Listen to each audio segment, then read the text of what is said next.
Well, hey, neighbor, it's me, Angie. Come on in. It's time for our neighborhood chat video. This is the time of the week where we all come together at my house. So come on over. I'm under the carport. The breeze is so nice. We can put our lawn chairs out in the driveway. James had to take the Jeep. The transmission went out on his truck. That's getting fixed right now. But he's working days today. The sun is shining. It's probably 70 degrees. Beautiful sunshiny weather.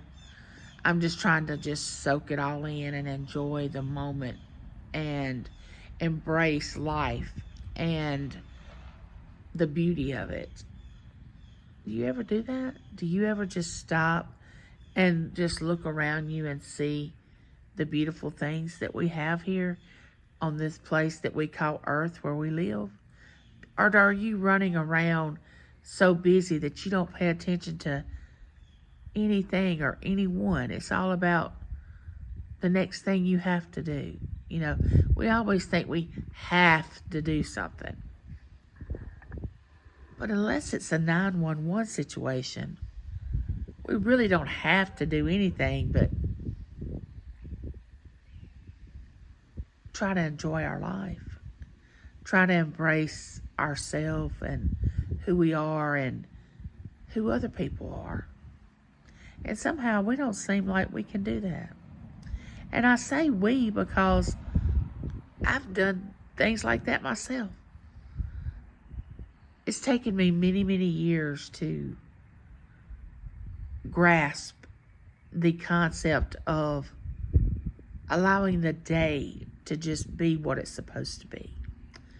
In the book I read, which is the Bible, the Holy Bible, I'm a Christian, it says, don't make plans for tomorrow. And you say, how in the world can you not make plans for the next day? Well, what that means is, I believe, is when you wake up in the morning, you allow the God you serve to guide your steps and your path. Because what you have planned may not be as good as what God has planned for you. And if you go along with your plan, you could miss a lot of blessings that you could have had or you can have if you wouldn't be so, shall I say it, hell-bent on doing it your way. I look back at my life and think, how many blessings did I miss in my life for wanting to do things my way instead of God's way? Or how many people did I miss being able to bless, God using me to bless them over my lifetime because I was just determined that my way was the best way. But now that I'm able to wake up in the mornings and say, okay, I have an idea about what I want to do today, but if it changes, I'm not going to lose it. Some people get so caught up in their schedule, and there's nothing wrong with a schedule. There's nothing wrong with a plan. As long as you understand that it can be broken, that it may not happen the way you want it to happen that day. And some days it will. Things that go right along the way you had it in your mind that your day should go. But we don't factor in other people coming into our life that could change our plan. Someone getting sick. Someone needing us more than what our plan is. Rest. A lot of times we don't want to rest. And then our body automatically says, oh yeah, you're going to rest. And it just stops. An accident. You could get in a car accident and break a bone, or you could have something happen. You know how one day you can go to bed feeling good and the next day you waking up and you're in the emergency room because your gallbladder is not functioning correctly. You can't plan for things like that. But so often we want to get upset because things they don't go our way. You get upset because something or someone has changed your agenda, your plan. So don't strictly think that you have to go by your plan. It's nice to have one, but don't always think that it has to go that way, or you're being treated bad if it doesn't go that way, or God's punishing you because your plan is not working. No, He has a plan for your life. The best plan that you could ever want if we would just allow it to happen. But our ego, our pride, our selfishness will not allow us to trust that something else could guide us and something else could give us a better life. Somehow, some of us think that we're weak if we don't take control of who we are and what we do. It shows a sign of weakness. That's nonsense. It doesn't. So when you wake up in the mornings, think about this. What is the first thing you do? Are you all tensed up and just dreading the day and just thinking about a million things that you have to do? That if they don't get done, if they do not get done, the world's going to come to an end. Which, if the world comes to an end, it won't be because you didn't get your list completed of things that you need to do. It won't be because of that, believe me. So you wake up, you have and I used to be this way, so I'm just giving you an example of how stressed out I used to live. So you get up, you get dressed, you're thinking of, oh, okay, I can't forget to do this, I got to remember to do this. You make little notes. I got to call this person, I got to take care of this. At work, I got to do this, this, and this. But now, I wake up, and it's not because I don't have to go out to a job. It's not that. It's just, I think I've matured enough to realize that I can relax a little bit and not have to control everything. You know, think about it to yourself. Are you trying to control everything about your surroundings? You may not even recognize that you're doing that. So I just said, okay, I'm going to wake up. I'm going to just go with the flow and just see where the day takes me. I wake up. I have something planned, but one of my children call. Say Taylor calls, Mom, I need you to keep Lincoln today. I know it's not your day to keep him, but I need you to keep him. Would you keep him? What if she did that? But the night before, I had made these plans to go, I got to take care of this, this, and this. Okay. Well, when she calls, I say, sure. But then I get off the phone and say, oh my goodness, how could she call me knowing it's not my day and I've got this, this, and this to do? Which I wouldn't do that. But I'm just saying, what if I reacted that way? When in reality, it may have been a reason why I wasn't supposed to go out and take care of what I had planned that I needed to do. Maybe the Lord was saving me from getting in a car wreck. Maybe He was using me in another way. Maybe I wasn't supposed to get out for other reasons. You know, I always think about that when James and I are on the road traveling somewhere and we get detoured to go a different direction. And we have to take a detour. And instead of getting like, oh my gosh, I can't believe we got to go over here and go this different direction. I can't believe this. I always say to myself, there's a reason that we're headed this way. And I always look for that reason in anything that any way that my agenda changes. I always say, okay, look around, Angie, and see why this may have changed. Like one day, James and I were going up the interstate. We were headed over to Vicksburg to go to the casino. And we always take this one exit. Always. Well, we got to talking. And we missed the exit. Next thing I know, we're almost to Jackson, which is our capital of our state, where most of my doctors are. And I say to James, I say, we missed our exit. He was like, how did we do that? I said, I don't know. But you can go through Jackson and go to the casino. And actually, it's actually a smoother ride. It's a four lane instead of two. So we just kind of laughed and said, oh, okay, must be a reason that this happened. Come to find out, the way that we normally go, at the time that we were going to take that exit and take that the way that normally go, someone had been shooting at cars on that strip, on that highway, shooting at cars.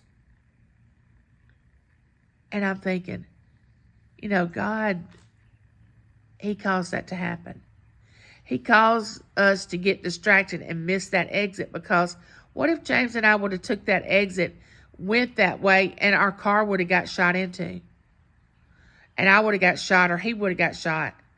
There's always a reason why you get delayed. You don't get somewhere on time. Things happen for a reason. I believe that with all my heart.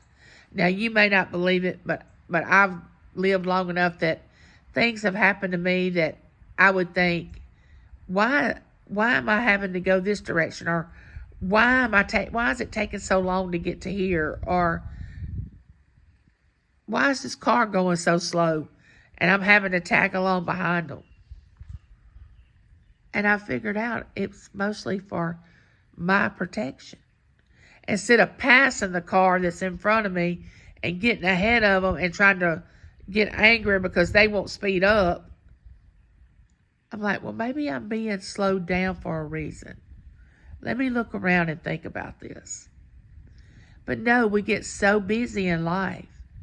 And we get so busy that we don't even focus on anybody else, their needs, their wants. And I'm talking about not just strangers, but our family. We neglect our spouse, our children, our grandchildren, because we want our agenda to be filled. And if it's not, and they don't fit into it, and they don't go along with our agenda, we get upset with them. No, we need to take every moment and cherish it and live it. Like right now, I'm out here in this sunlight and this breeze, and I'm thinking, you know what?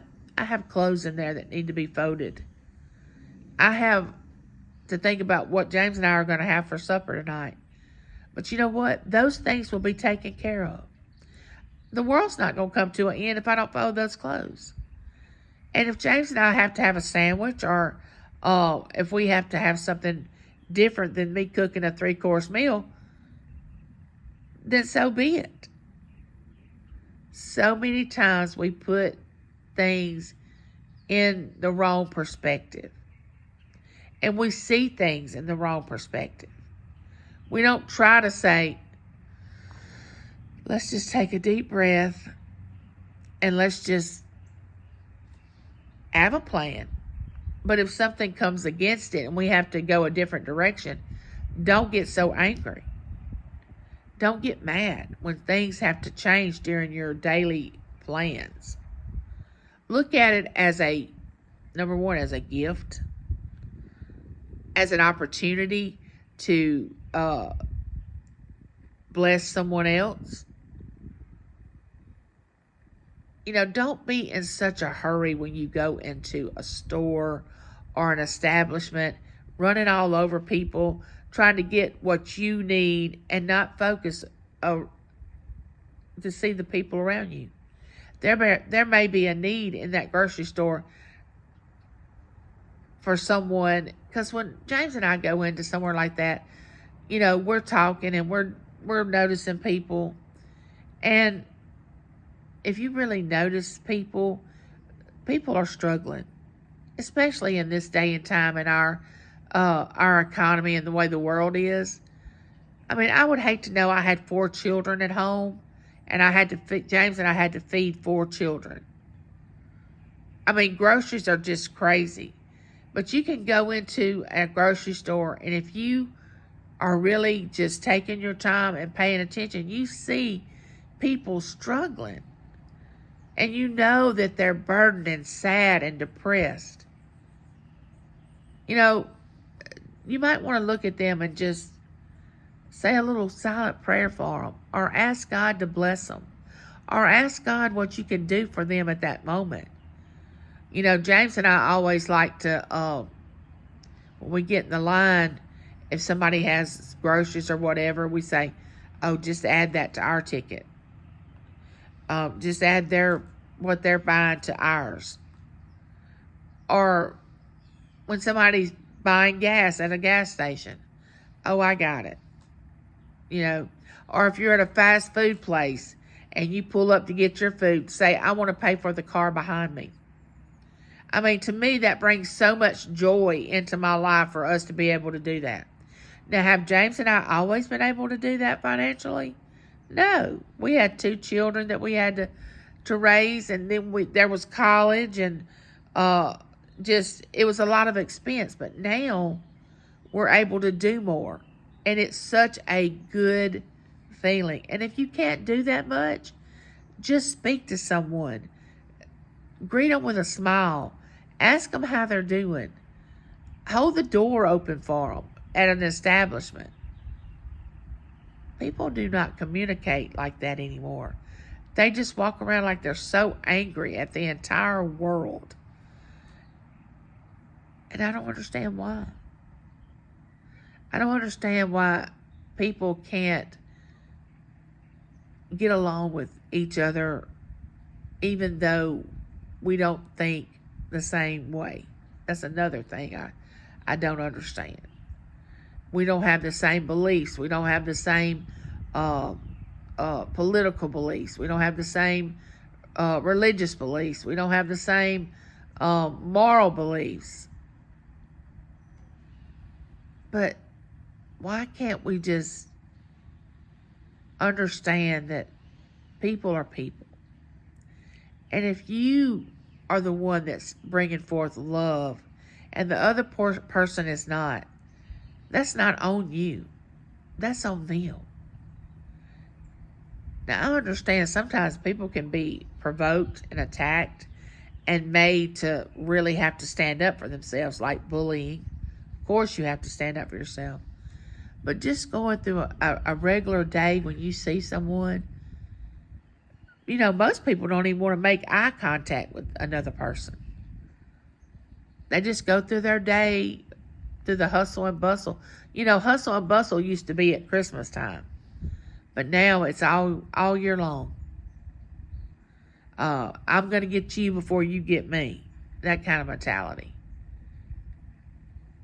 But I'm like this. If someone needs help, and I have to feel led to help someone. I have to have this little voice inside me that says, yeah, they need help. Because you have to make sure that you're not in danger.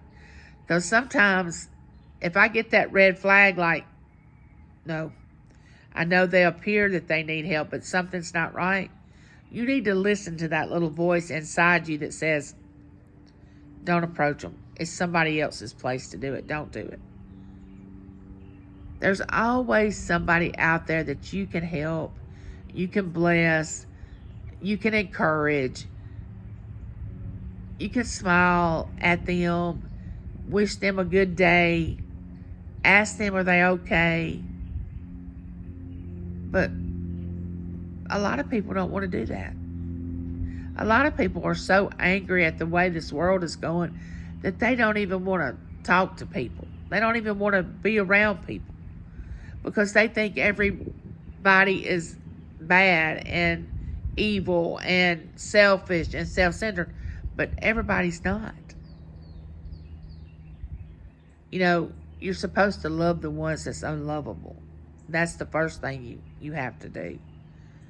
And that's the true test right there. I mean, what does it mean if you love somebody that loves you in return? That's not difficult. That's the most easiest thing to do in the world. The most difficult thing to do is love someone that is unlovable or doesn't love you. That's why it says pray for your enemies. Do good to those that do something bad to you. Took me a long time to learn that one. But it really works. It brings so much peace and joy because you know that you're being authentic and you being who you are. Doesn't mean you weak because, you let someone, as you call it, treat you bad or whatever. Doesn't mean you have to be around that person anymore. You don't have to be around them. Stay away from them. But do the right thing. Love them. You may have to love them from a distance. But love them, pray for them. Ask God to change their heart. Because He will, if they will allow it. Because we all have a will. We can choose to change or not. And I hope today you choose to make a difference in someone's life. Whether it be on YouTube, your family, your job, just a stranger. Go out and make it a game. Try to see if you can change 3 people's lives today. In a small way, nothing big, just small. And with that being said, neighbor, this has been our neighborhood chat. Like, share, become my neighbor. I'm at 1,430 neighbors. I would love to get to 1,450 very soon. Don't forget to hit that thumbs up and leave a comment. I always answer my comments. I love comments. And don't you ever forget, I love you and there's nothing you can do about it. Bye, neighbor.